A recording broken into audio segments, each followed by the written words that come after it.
Tempo. Now, we went through the concept of TUT principles, which is time under tension with regard to hypertrophy. Okay, it is about focusing on the negative. Okay, when you tempo lift on your negative, that simply means that you're focusing on the pre-movement based on whatever it is you're doing, to really spend some time on the time at which that particular muscle group is under tension. So let's say if I'm going to push for my exercise, okay, this is the positive movement. This is the contraction.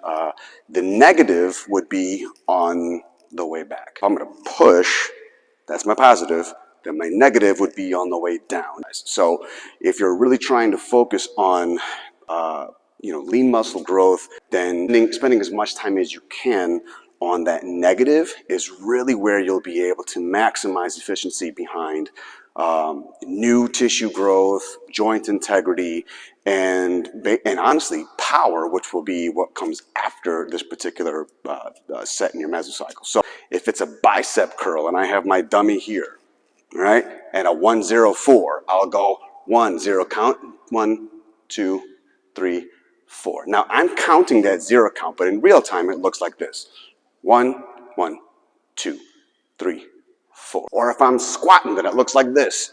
If I start here, I'm going to come up for a 1 and a 0 hold, and I'm going to slow on the way down. 1, 0, 1, 2, 3, 4.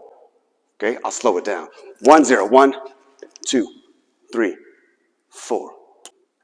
And the huge reason why you don't want to have a slower tempo behind the positive portion of the movement is because you don't want to alter the explosivity. Okay, you don't want to put yourself in a position to change your body's natural reaction to being able to explode through any given movement, because it's not about that. It's about control. So if you can control that weight, you can control that resistance, you can control your own body weight, your own joint integrity, you can control the movement, then you can recruit properly against the appropriate process of whatever it is that you're trying to do. So that may sound completely confusing, so let me simplify. Just because you can do something doesn't mean you should. Okay, I can go here and squat a bazillion in a row until both my legs fall off and I'm just a stump with some arms, right?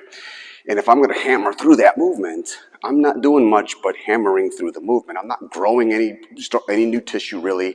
I'm not doing anything but becoming stronger for that movement and that movement alone. But if I'm going to try to recruit new tissue, I'm trying to build the strength behind the movement in and of itself, then I've got to challenge the things that make that movement stable, okay?